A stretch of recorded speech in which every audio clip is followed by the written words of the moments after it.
ये भक्तवत्सल भगवान की बोले भक्ति महारानी की जय। तो सभा के मध्य भक्ति महारानी प्रकट हुई और भक्ति महारानी अकेले नहीं अपने पुत्र ज्ञान और वैरागी के साथ प्रकट हुई।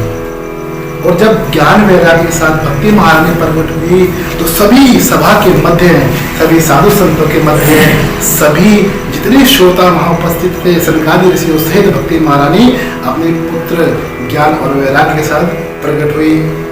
लेकिन ये बहुत आश्चर्य की बात हुई। आश्चर्य क्या हुआ आप ध्यान दीजिए, क्योंकि जब नारद जी को भक्ति महारानी ने दर्शन दिए थे वृंदावन में तो अस्वस्थ थी। अस्वस्थ क्यों थी? क्योंकि उनके अंदर जो इस कलयुग रूपी जो प्रकोप यहाँ पर छा रहा था उसके को देखकर भक्ति महारानी ज्ञान वैराग्य के साथ अस्वस्थ हुई। लेकिन जैसे ही सनकादि महर्षियों ने यहाँ पर नारद जी को मुख्य श्रोता बनाते हुए भागवत कथा का आरंभ किया, वैसे भक्ति महारानी की भक्ति तो पुष्ट हुई, साथ साथ ज्ञान वैराग्य की भी। तो सभा के मध्य अपने दोनों पुत्रों के साथ भक्ति महारानी सभा के मध्य प्रकट हुई। और सभा के मध्य प्रकट हुई तो लोग आश्चर्य में थे। आश्चर्य में क्यों थे? और सबसे बड़ा आश्चर्य था भगवान श्री नारद जी को। नारद जी सोचने लगे कि जो वेद वेदांत उपनिषदों का गीता पाठ मुहुर्मुहुर जी जो जिस गीता पाठों का हमने बार बार प्रकट किया, बार बार सुनाया, उससे भी ये जो जड़ अवस्था में थे, लेकिन सिर्फ भागवत कथा से उनकी ही चेतन अवस्था में आ गए। बहुत बड़ा आश्चर्य हुआ। सब सोचने लगे अरे ये देवी कहाँ से प्रकट हो गई? नारद जी तो जानते थे क्योंकि नारद जी से पहले भेंट भक्ति महारानी की वृंदावन में हो चुकी थी। और नारद जी तो जानते थे कि भक्ति महारानी में ज्ञान वैराग्य है। लेकिन सभा मध्य अन्य जो ऋषिगण बैठे थे, जितने श्रोता बैठे थे, वो सब आश्चर्य करने लगे अरे ये देवी कहाँ से प्रकट हुई? अब ये पूरी सभा में आश्चर्य का विषय बन गया। आश्चर्य का विषय क्या बना? सबने कहा यहाँ तक ये तो महारानी दरवाजे से भी नहीं प्रकट हुई है, ये प्रकट हुई कहाँ से है? तो जैसे ही चर्चा का विषय बना, नारद जी वहां पर जय जयकार करने लगे। श्रीमद् भागवत भगवान की जय जयकार करते हुए नारद जी ने कहा धन्य है श्रीमद् भागवत और धन्य है श्रीमद् भागवत की कथा। और जब ये चर्चा का विषय बना तो यहाँ पर सबने बोले देवी आई कहाँ से? तो सनकादि ऋषियों ने कहा कि आप सब चिंता मत करो, ये देवी कहीं से नहीं आई है। ये कौन है? ये महारानी भक्ति महारानी अपने पुत्र ज्ञान और वैराग्य के साथ। देखिए भक्तों, होता क्या है जीवन में, हमारे यहाँ हमारे जीवन में और हमारे अंतर मन में भक्ति ज्ञान मेरा सदा विराजमान रहते हैं। लेकिन वो कहीं खो जाते हैं। कब? जब हम अपने कानों से भगवान की कथा नहीं सुनते हैं, अपने मुख से भगवान का नाम नहीं लेते हैं, तो हमारी भक्ति तो पुष्ट होती ही नहीं है, तो ज्ञान वैराग्य कहाँ से होगा?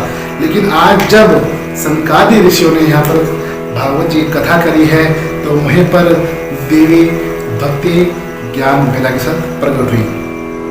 और इस कथा से जब बोला कि भक्तों भक्ति कहीं से आती नहीं है और कहीं जाती नहीं है, भक्ति तो भागवत जी के श्लोकों के अर्थ में विराजमान है। जब श्लोक का गायन होता है, क्योंकि प्रत्यक्षम कृष्ण एव ही, ये भागवत जी प्रत्यक्ष भगवान श्री कृष्ण ही है।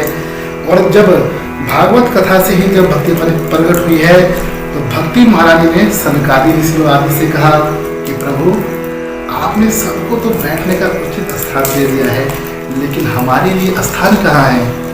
हमारे लिए स्थान कहाँ है? वही कथा में आप लोग भी आए हैं तो कहीं ना कोई कुर्सी में स्थान ढूंढ रहा है ना, कोई गद्दे में स्थान ढूंढ रहा है। तो ऐसे ही भक्ति महारानी ने कहा कि प्रभु हमारा स्थान कहाँ है?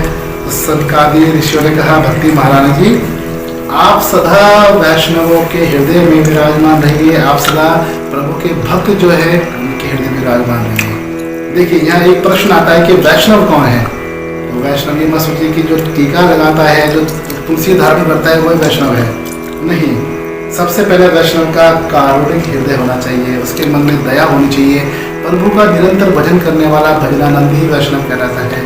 तो ऐसे सनकादि ऋषियों ने कहा भक्ति महारानी आप सदा वैष्णवों के हृदय में विराजमान हो जाइए, क्योंकि कहा गया है निरंतरम वैष्णव मानसम, हमेशा उनके मानस अंश में आप विराजमान होइए। और आप सभी जानते हैं भक्तों कि भक्ति का हृदय, भक्ति का निवास भक्तों के हृदय में है। आप भक्त बन जाइए, भक्ति आपके अंदर विराजमान हो जाएगी। और जब ये सब वहां पर घटनाक्रम भी था। तो नारद जी ने आश्चर्य से कहा कि प्रभु ये तो महान आश्चर्य हो गया।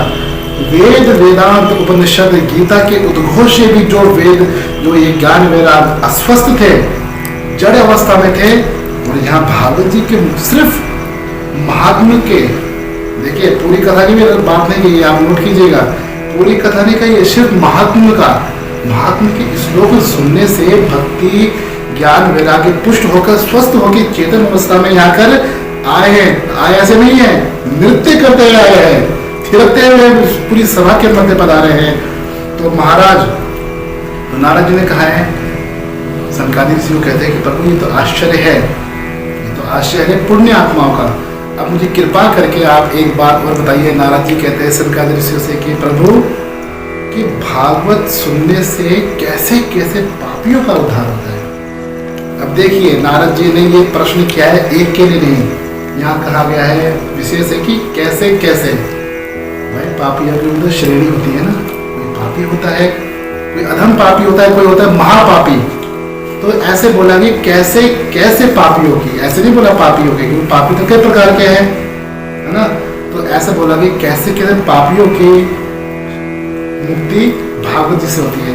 तो सनकादिक नारद जी से कहते हैं कि नारद जी किन किन पापियों की मुक्ति ये भागवत कर सकती है, ये मत पूछिए, ऐसे पूछिए बल्कि कि संसार में ऐसा कोई पाप, ऐसा कोई भी पापी नहीं है जिसको भागवत जी तारेगा, भागवत जी इसका उद्धार न करे। अरे भागवत जी तो गर्जना करती है, और ऐसी गर्जना करती है कि पाप सब कांपते हुए भाग जाते हैं। कहा गया है ये मानव पाप कृतस्तु सर्वदा सदा दुराचार रता विमार्गदा क्रोधाग्नि दग्धा कुटिलस्य कामिना सप्ताह यज्ञेन कलो पुनन्ति ते।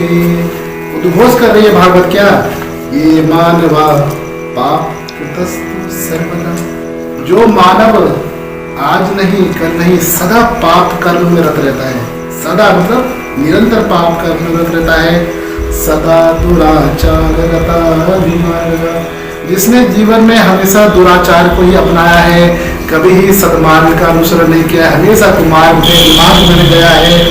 क्रोधाग्नि दग्धा कुटिलस्य कामिना, जो हमेशा क्रोध की अग्नि में जला हुआ है, हर किसी को ठगने का काम कर रहा है, कुटिल कपटी मन है।